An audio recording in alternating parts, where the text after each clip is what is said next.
D'abord, madame, c'est d'avoir un respect inconsidérable par rapport à ces mioches qui ont déjà une pleine conscience de ce qui est en train de se jouer autour d'eux.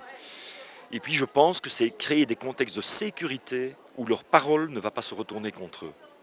Parce que si un enfant te dit que son papa le frappe, qu'est-ce que tu fais?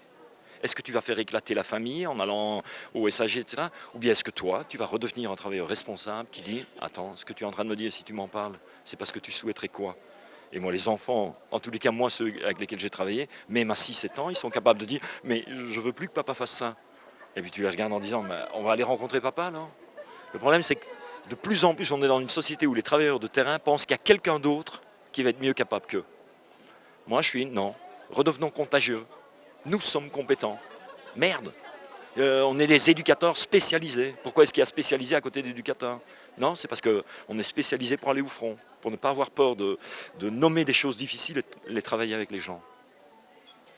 Les familles nous voient très souvent, de plus en plus en tous les cas, comme des délateurs. Je te dis quelque chose, ou bien mon enfant te dit quelque chose, plutôt que de venir me trouver en disant la gamine, elle me dit qu'elle est mal à l'aise quand elle s'assied sur tes genoux, là. Moi, ça me pose problème. Non, non. Je fais vite un rapport quelque part en espérant que quelqu'un d'autre y aille. Et on se demande pourquoi les familles deviennent un petit peu parano. Je comprends.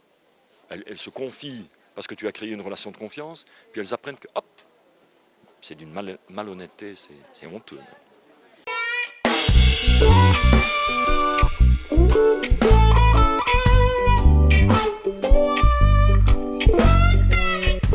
La première des choses, c'est ce que j'ai dit tout à l'heure. Je pense qu'il faut que les protecteurs protègent et que les aidants aident. Mais je pense qu'il faut une frontière entre les deux.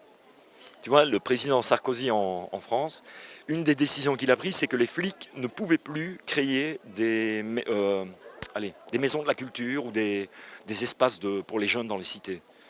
Parce que l'après-midi, ils allaient jouer au football avec les gamins, et puis le soir, ils venaient mettre les menottes. Les gamins ne pigeaient plus rien.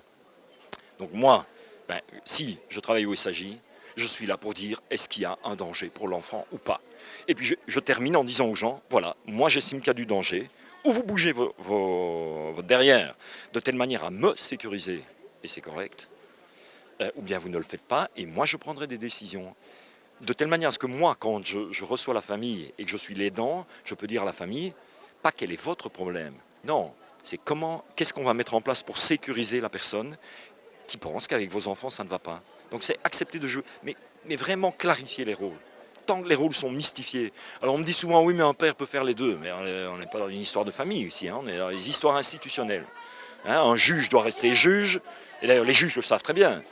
Un flic doit rester flic. Un flic, il n'est pas là pour faire la morale à un gamin, il est là pour dire ce que tu as fait, c'est pas permis. On va au commissariat, le reste, ça t'appartient. Mais si le flic devient moralisateur, en général, le gamin va finir par lui foutre de torgnole. Et alors, vous avez utilisé beaucoup d'humour dans votre intervention. Est-ce que vous l'utilisez aussi au quotidien pour aider les gens? Mais comment veux-tu faire autrement? Je trouve que l'humour, c'est un excellent moyen, si tu veux, de sortir comment je vais dire ça, de la psychomédico-sociopathologisation de tous les rapports. Mais je me rappelle, anecdote, moi je les adore, mais un père que j'ai qui était un type d'extrême droite. Mais vraiment, le type, il me dit à un moment donné, vous savez, ma femme, ce qu'il faudrait, c'est le dépeceur de Mons. Je dis, quelle violence. Et moi je lui dis, vous n'avez pas l'adresse parce que j'ai quelques problèmes avec ma femme aussi. Et le type se met à rire comme un bossu au téléphone. Quand il a terminé de rire, je lui ai dit, on ne pourrait pas redevenir sérieux maintenant et parler de votre gamin plutôt que de... Hop, sans aucun problème. Si j'avais commencé à dire, mais monsieur, vous vous rendez compte de ce que vous êtes... On était parti dans des trucs. Alors, j'aime bien ce que Jean Van Emmelrijk dit. Hein. Ce n'est jamais rire de la personne. C'est rire de ce qui est en train de se passer entre nous. Et souvent rire de soi, quoi. Moi, je n'avais aucune crainte à dire à des parents, dites, la fois dernière, vous n'avez pas eu envie de me frapper?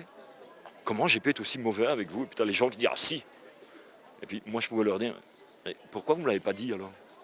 Pourquoi vous ne m'avez pas demandé d'arrêter? On vous fait du mal comme ça et puis vous laissez faire, et puis c'est moi qui... Enfin tu vois, c'est une forme d'humour et ça passe comme une lettre à la poste. Maintenant il n'y a pas que ça, hein. Il faut aussi accepter parfois d'être extrêmement clair. Et moi j'ai aucun problème par rapport à ça. Merci.